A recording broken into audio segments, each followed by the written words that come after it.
Austria, known for its mountains, schnitzel, feats of great strength, and now headphones.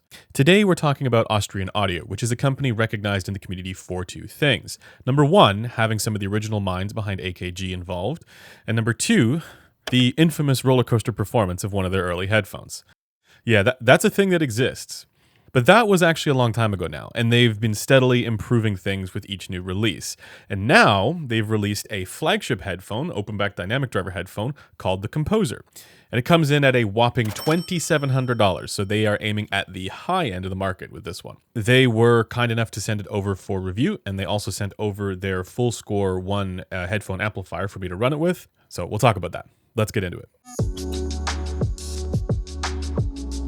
So, as mentioned, this was sent over by Austrian Audio for review, but as usual, I haven't been paid to say anything in particular about it. I do not get to keep it, and all thoughts and opinions here are my own. Big thanks to Austrian Audio for sending it over. And I will also be joined later in the video by Golden Sound to talk about the Full Score 1 headphone amp, so this is like a headphone and amp review, if that makes sense. One last thing, I wanted to give a big shout out to Oratory 1990 for putting this headphone on my radar. Many of you already know who he is, but for those who don't, this guy. Anyways, he recommended that I check it out, so anything I have to say in this video is 100% his fault. That's how that works. I don't make the rules. Okay, let's get going here with build design and comfort. And I can't speak to the build quality of their older headphones, but the Composer is extremely solid for build quality. So like everything feels like it's made of premium high quality materials. Like every little piece that you feel here feels incredibly sturdy and robust. There's no creaking, no rattling. It's just like a really solid unit of a headphone. And it kind of looks like there's not too much to it. Like there's not a lot of stuff going on here. And in a world where you have headphones that are enormous, the Composer looks a little bit small by comparison. And when you pick it up, it's actually reasonably lightweight. It weighs around 398 grams with the cable attached. Without the cable, it's around 385. And while this isn't like super light, this is actually a little heavier than the HD100S here. Compared to modern high-end headphones, this is actually on the lighter side of things. So for comfort, the Composer is absolutely an all-day kind of headphone. It's super comfortable, and for the mechanical design, it's really well thought out. You have pivot at the cup level here, which is really interesting. So this piece here pivots, and then you also have swivel, like full swivel all the way up here at this piece where it connects to the headband. There's also a strap underneath, and this is adjustable through this slidey mechanism right here. The slidey mechanism it does feel like it's made of plastic, so maybe if there is one, point of failure, it could be that bit. But, for the rest of it, it just all feels incredibly solid. The pad opening is also massive. Like, you could probably fit 2 ears in here. Okay, maybe not. But you could definitely fit large ears like mine in here, no problem. The pads are also removable. So they are magnetically attached just like that, and that's it. You can see there's a large piece of foam here that's functioning as kind of a driver damping, which is interesting. But one thing to note is that you only get one set of pads, and it would be cool if they had an alternative set of pads with this headphone where you could just, swap them on, because the design here allows for that. Like, it seems like a good way of satisfying a different preference group. And it would definitely be doable at this price point. So I wished that had been included or, considered. Now, one interesting thing here that you'll notice is that the cable connector is this sort of two-pronged banana plug system. And it just sort of plugs in to the banana plug like this. Now, why are they doing this? This seems obnoxious and unnecessary. Well, if you look at, let me just pop that off. If you look at the baffle design here, it's actually extremely thin. So there is no room to add a 3.5 millimeter connector at the bottom. So they decided, in order to keep the headphone light, they keep the baffle thin, and they put the connectors on this ring, which also functions as the pivot point for the headphone adjustment. So that's pretty cool. In practice, I know that there's going to be all kinds of folks annoyed that, it doesn't have a standard style connector, but it does work. So you take that for what you will. You do also get multiple cables, so you have one here as well that has the XLR termination if you want to run it balanced. I will say, though, the cable quality, while it's acceptable, it's nothing amazing. Like, it is a little bit on the stiff side, but totally acceptable. It's not like a super premium feeling cable. As for the driver that's being used in here, this is a 49 millimeter driver with a diamond-like carbon coating. It's very easy to drive with low impedance and a reasonable sensitivity. Here you can see the impedance curve, and it seems the spec they used for this is at its lowest point, but it's low impedance regardless. And the bottom line is that you do not need a headphone amplifier to run this. Of course, here we have the Full Score 1 headphone amp, and I also did run it off of the HPA V550. That's my sort of usual test amplifier. But this isn't one where you need it to get it loud enough. You can run it from basically anything you want. Okay, let's dive in and look at the frequency response measured here on the B&K 5128, which is currently the most advanced headphone measurement system. And I'll show you the gross data here relative to Harman as well in a little bit. Now, if you are new to headphone measurements, we've done all kinds of videos on this that you can find linked in the description, but in general, it is better if the headphone's frequency response falls within the preference bounds here. You can see this as the shaded area. The range here is pulled from the established preference groups. If it goes outside of that area, that region is more likely to be noticed as a coloration. And for the overall sound signature for the Composer here, this is very similar to what you get with the Sennheiser HD800S, the HiFiMan HE1000 series, the Aria series, and that sort of thing. So we can describe it, I think, safely as being neutral bright, similar to those headphones. But let's go through it here. So starting with the bass, this is some of the best bass extension that you'll find in an open back dynamic driver moving coil headphone. Normally, headphones like this tend to roll off below 50 Hertz, and this one has extension like a planar. So that's impressive. The mids are basically flat up until around 2K, where there's a dip, also similar to those other headphones that I mentioned. They're also, some of them are around 1.5K, but pretty similar. And this is a feature common to headphones that are well received for soundstage, the spaciousness effect. And I hear this as being particularly spacious sounding as well. The ear gain, so for the upper mids and lower treble, it is right on the edge of being too shouty to my ear, but it's not over the line. And then for the treble, you do get a bit of excess energy here going on as well. Interestingly, I'm not as bothered by the 6K peak on the Composer as I am on the HD800S. I think that's because it's being masked a bit here by the boosted upper treble on the Composer.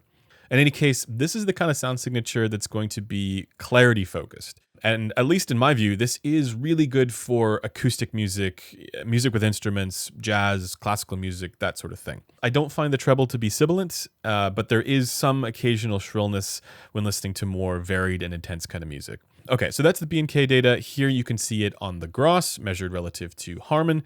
And apart from the upper treble, you can see basically the same features going on. And I'd say it's a pretty solid result, especially for an open back dynamic driver headphone, like I mentioned.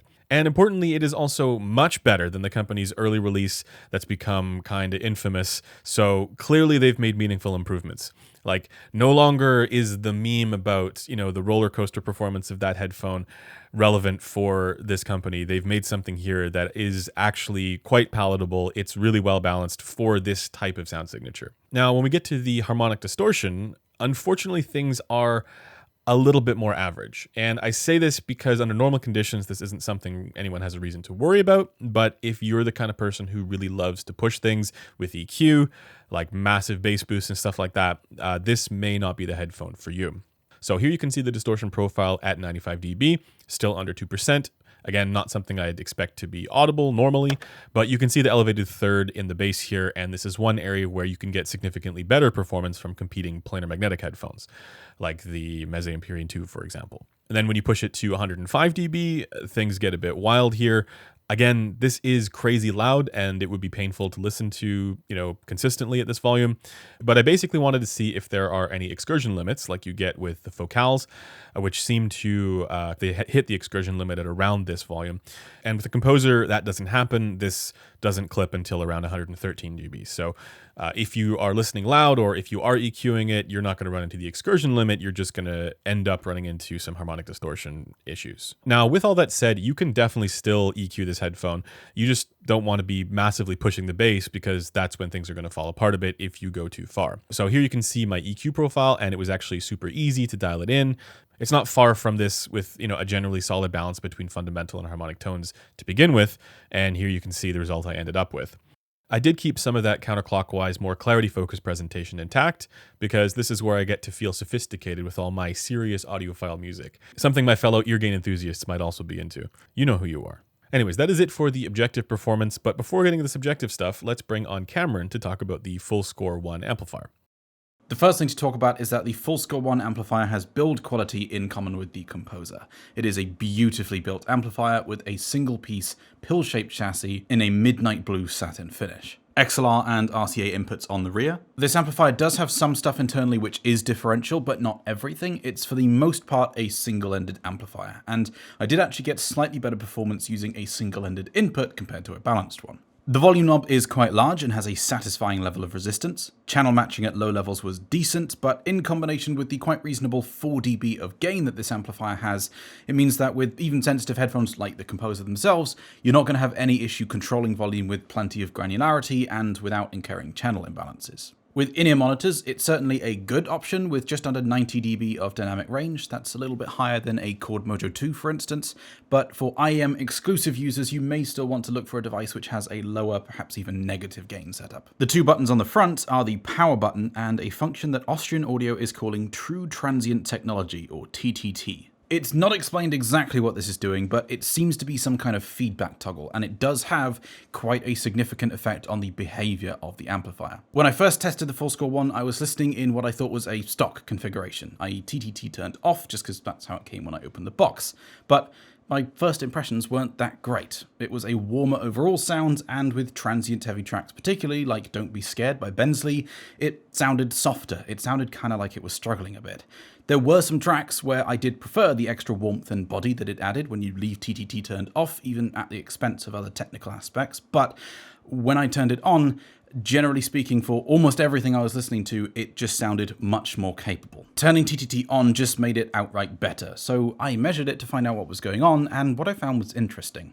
Just looking at a basic cyanide comparison, we can see that turning TTT on does improve the performance of the amp, but not really enough to explain what I was hearing. So even looking at intermodulation distortion, for instance, there is again a small change, but nothing really that major. So I did some further tests, starting with dynamic intermodulation distortion, which is a test designed to be particularly sensitive to the distortions produced during transient conditions typical of actual music. And here we can see quite a drastic difference.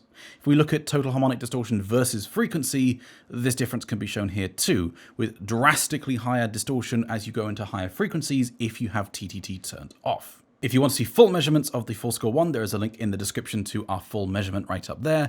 But what I'd say is that with TTT turned on, this amp behaves, for lack of a better word, normally. Whereas with it turned off, there are some serious subjective drawbacks that did, for me anyway, translate to a poorer subjective experience. It's always nice to have options though, and there are going to be some people who just outright prefer that sound, or with certain tracks want to have that available. So still good that it's there.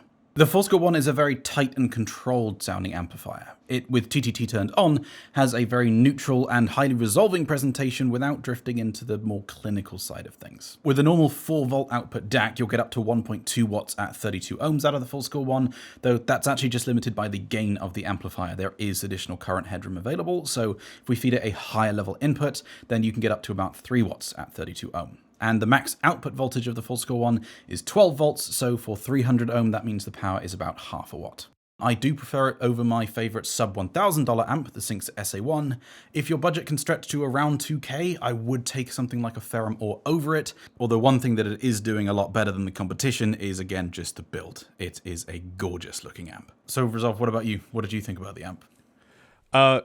So my general thoughts on the amp, and I don't know if you share this, maybe we're going to disagree about this, but I kind of feel like this is effectively a not good product with a make it good switch. And to me, that's kind of the issue with it. If they had just made the amp with TTT on, just all the time, it would be a good amp, I think.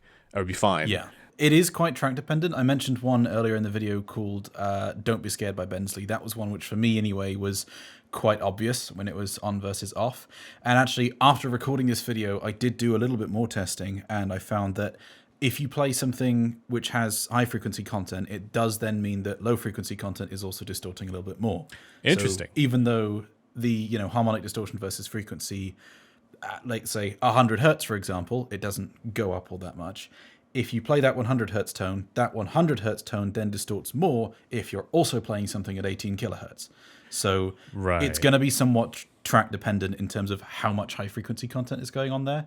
I think the answer is basically the more high frequency content the song has, the more audible the effect should in theory be. And also when played at a certain volume. That's the other thing. Yes. Yeah, it's going to be a volume dependent thing as well. Yeah. So in your opinion, is there any scenario where you would use this with TTT off? I found a couple songs where I perhaps subjectively preferred it off just because it made it sound a little bit warmer overall, but for 99% of listening, I turned it on. It's one of those things which I think it's a bit of a marketing issue rather than a problem. Like, the way I look at it is, it's always great to have more options. There is going to be someone who prefers that off all the time or with a lot of what they listen to. And so having that there is great, because for the people who don't want to use it, well, don't use it. That's fine. It's more just that it's kind of being advertised as a feature when it should just be that's just how it works. And then you can turn on no feedback. I don't know if it is actually no feedback, but you can turn it off if you want that kind of sound. It shouldn't really be advertised as an extra. It should just be how the amp is. To me, the analogy that Blaine gave on this was a good one, which is that it's kind of like going to an Italian restaurant and having the option to have uncooked pasta. Yeah. I think that kind of wraps it up for me. And that's really my issue with it, because when I was testing for the intermodulation distortion products with multitone with this amplifier and comparing it against other amplifiers that were significantly less expensive doing the same tests, it was clearly audible with this one with TTT off, and it wasn't audible with those other ones. So it's not like this is a general problem with amplifiers that hasn't already been solved. So, and they've solved it. It's the thing. You can fix it. It's a make it not broken button. Yeah. I think it's just a bit of it's odd to me that it's sort of advertised as being stock, and then that's a feature. That's all. What are your thoughts on the headphone? I'm going to go into my subjective take here in a second in this video, but I just want to get your thoughts just in general as well. And I know you're doing a review as well, so for folks who want an additional opinion on that, definitely look forward to Cameron's review here in a little bit. Yeah, I'm really impressed with them so far. These are super comfortable. One of the best built headphones I've held for a while. I mean, we get a little bit used to, unfortunately, really expensive headphones often not having the best build quality, and some of the ones that have really exceptional build quality, maybe not the best sound. These kind of knock it out of the park in both areas. Honestly, the only thing so far that I'm not really keen on about them is the cable. This cable is stiff and twisty and hard to replace because it's got custom connectors that no one else is using. So that's definitely a downside. All right, and we'll look forward to your take on this as well. I think we'll have similar but slightly different perspectives on this. So I'll be curious to I'll be interested in watching your video on this as well. All right, let's get on to the subjective impressions. Okay, so now back to the composer, and I'm going to give you guys my take on how it sounds subjectively. And I know there are some folks out there who prefer me to focus just on this or more on this. Maybe I'll do a video at some point about some of the misconceptions around this stuff. But in the meantime, in this video, I just want to be as clear as possible. Let's bracket these descriptions off from anything to do with what's going on acoustically. This is to do with the subjective effect when listening to music, not the cause. And for that, there are certain things about this headphone that are noteworthy. So when I was first listening to this, I was actually super impressed. So I was very impressed with its sense of lateral definition and image separation. That's a thing that I do care about, more so image separation. And for that, the composer is excellent. And as an example, I was listening to B.B. King's 3 O'Clock Blues. There's a section there where there are sort of two guitars playing at the same time. And on the composer, they're super laterally defined and well separated. And you can hear both of those lines very clearly and cleanly. And with vocal harmonies, it's the same thing. Nothing mushes together like it does on certain other headphones. I would say that is sort of a standout quality on this headphone with similar strengths to the Sennheiser HD800S right here, as well as the Hi-Fi Man Aria series. It's that kind of thing.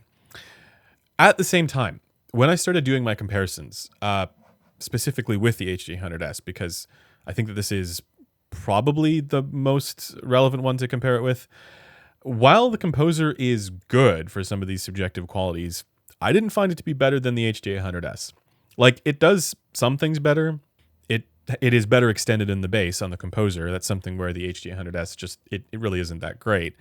But there's also like a little bit of haziness up top with the Composer, where the HD800S is a little bit more refined. So I find I'm more bothered by the peak, the 6K peak on the HD800S, because it just sounds shrill to me at times. But the Composer is, let's just say, less good for the upper treble. And I don't know that the trade-off is really worth it. In fact, I don't think it is. So once again, when I'm listening to, my serious audiophile music, I'm listening to a lot of like piano jazz and stuff like that. I could feel I could hear the tones ring out a little bit more clearly on the HD800S.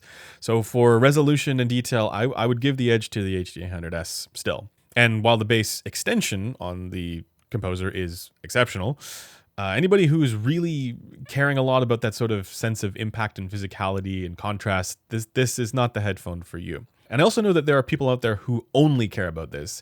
Let me just tell you that there is more to music. There's more to goodness of how your music comes across than just this quality. If that's all you care about, you stop. Get help. Stop it. Get some help. The Composer does sound pleasantly natural, and in that respect, I think maybe you could consider it like a more natural sounding aria or HE1000, right? That's sometimes a criticism of those hi-fi memblanars, and yeah, I'd say that the Composer is a little bit more natural sounding than those, with a similar sound signature though. But all in all, subjectively, if I give the HD800S an A, I would give the Composer, a B or a B+. It's sort of one step down there, for me at least. But of course, that's also just me and my words, so take that for what you will. Now, I want to give a conclusion to this. And as I've been putting this together, I've been thinking mainly the thing that I don't like about the Composer is the price. Like, it's a good headphone, especially for acoustic music. I find it to be kind of like more of a side grade to the HD800S. Like, it does certain things better and certain things not as good. It trades blows with that headphone. And I guess if you really felt that, the linear sub-bass extension is what was missing on the HD800S, then okay, sure, it's got that.